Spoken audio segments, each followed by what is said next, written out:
C'est la folie des grandeurs et l'amitié en plus. C'est une histoire d'amitié, c'est une histoire de partage.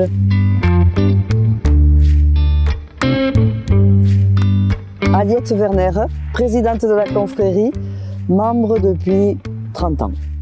Alors la création de l'omelette, ça a commencé en 1973, c'était sa première édition. Et sa 50e sera en 2023. La tradition de l'omelette, avant même qu'elle n'existe sur la place, c'était que les familles, les jeunes des villages, allaient faire des omelettes dans les champs, au bord des fermes. Et donc à partir de ce moment-là, les commerçants ont dit pourquoi on ne ferait pas une omelette sur la place. Au tout départ, l'omelette faisait 300 œufs. Et ça a réuni les commerçants qui ont trouvé l'idée intéressante et qui l'ont poursuivi. Au tout début, il devait y avoir une trentaine de commerçants. Et puis petit à petit, ça s'est développé. Jusqu'à aboutir aujourd'hui, nous sommes une centaine de membres. Des plus jeunes aux plus âgés. David Paluletto, je suis rentré à la confrérie en 1976 et j'ai été élu premier grand maître en 2017. André Belou, je suis rentré à la confrérie en 1979 et j'ai été élu troisième grand maître en 2017 également. La confrérie elle a été créée par Bernard Beille. Dans les années 77-78, nous avons mis un wagon sur la place qui est devenu le siège social de la confrérie.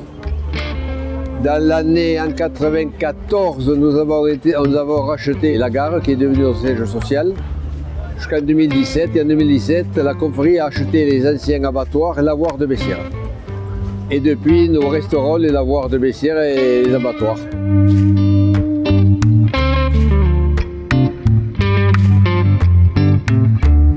Les premières fêtes qu'on faisait étaient beaucoup plus centrées sur uniquement les gens de la confrérie.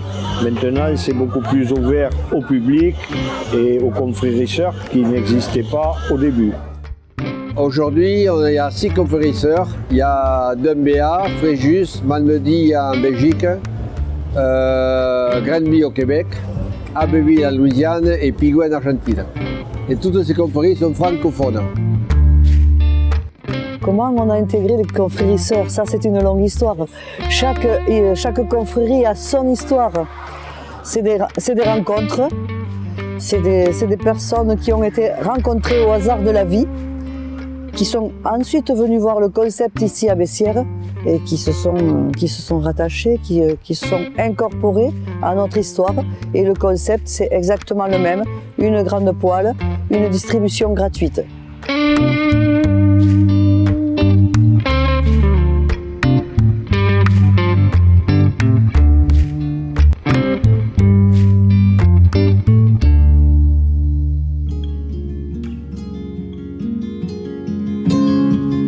Je crois que le meilleur des moments, pour le week-end pascal, c'est quand toutes les confréries se réunissent, que tous les accents sont mélangés.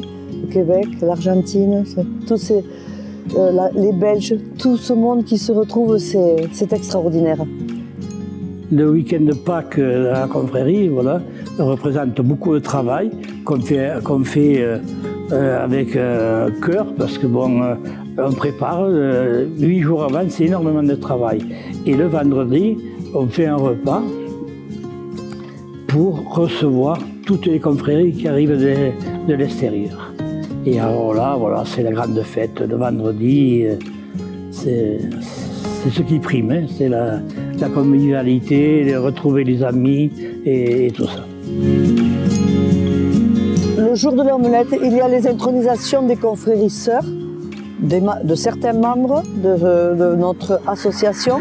Nous sommes nommés chevaliers de par le mérite, de par ce que l'on donne en termes d'amitié et de travail, d'énergie au sein de la confrérie. Donc au bout de quelques années, on est nommé chevalier. Ensuite, ça continue le samedi avec un orchestre le soir. Le dimanche, il y a la traditionnelle messe de Pâques, ce qui est suivi d'un aligot, qui est également traditionnel depuis plus de 40 ans maintenant. Et nous avons l'après-midi la chasse aux œufs. Alors le lundi de Pâques à Bessières, c'est un début des hostilités à 6 h du matin pour amener la grande poêle ainsi que tous les ustensiles. À 11 h, nous avons un défilé à travers de la ville, dans les rues de la ville de Bessières. Et vers midi, on casse 15 000 œufs et on fait cuire 15 000 œufs dans la grande poêle de 4 mètres de diamètre.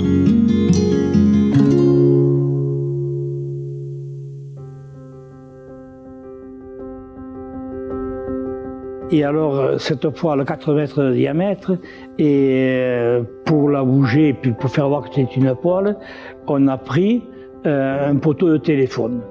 Voilà, qu'on a fait le manche à fin exprès. Et puis là, on est obligé de la bouger avec un Manitou, un élévateur, parce que bon, elle fait une tonne 400. On a du monde pour couper les œufs, parce qu'il faut les 15 000, il faut les y passer. C'est quand même pas... Alors, moi je suis le testeur, c'est moi qui regarde s'il y a assez de sel, assez de poivre, tout ça. Ah, il me faut goûter, ils me font goûter, parce que bon... Mais enfin, je le fais tellement avec plaisir. Ce matin, là, je sais pas, mais il devait y avoir dans les 4000 personnes, je pense. On reçoit tout le temps, tous les ans, oui, 3 4 000, 5 000. Tout se mange. Quand je rentrais je venais ici, tout le monde, ils étaient ravis. Ah, merci de ce que vous nous avez fait et tout. C'était formidable. Il y en a quand même qui se rendent compte de l'importance de l'omelette et de tout, quoi. Alors les coulisses, c'est effectivement de l'artisanat pur et dur. C'est-à-dire que ça nécessite de mettre en forme nos abattoirs, bien nettoyer tout pour pouvoir faire la soirée d'accueil, préparer tout le matériel de l'omelette qui est chargé dans les camions et qui est prêt 3 jours avant. C'est-à-dire il y a des listes de matériel, il faut essayer de rien oublier parce qu'une fois qu'on est là, on ne revient pas en arrière. Donc il y a le sel, le poivre, l'huile, les marmites, les œufs, bon on les oublie pas parce que ça fait 2 palettes, mais c'est souvent des petits détails et c'est là où se niche des fois le petit loupé. Mais ce petit loupé fait partie du sel de l'affaire. Nous avons eu beaucoup de moments forts. Il serait un petit peu long à énumérer. Disons, pour moi, c'est la première omelette. C'est quand on est allé à l'émission de Jacques Martin, Incroyable mais vrai, où on a déjeuné sur l'Arc de Triomphe. Quand on est allé créer la première omelette extérieure d'Umbéa, c'est quand même un périple. Il y avait 36 heures d'avion, donc il fallait y aller. Au tout début, c'était ce goût de la fête. Les musiques, les bandas. Et puis petit à petit, on a créé les liens. Alors ça a dépassé le cadre de la fête. Ça fait 20 ans que je suis à la confrérie. La confrérie, pour moi, c'est quelque chose d'extraordinaire. Et déjà, avec tous, l'amitié qu'on a, tous ensemble. Et non, il faut y être dedans pour comprendre ce que c'est la confrérie, le lien qu'on a tous ensemble. C'est vraiment quelque chose d'extraordinaire. Et j'espère que ça va durer tout le temps, quoi. Il n'y a pas de raison.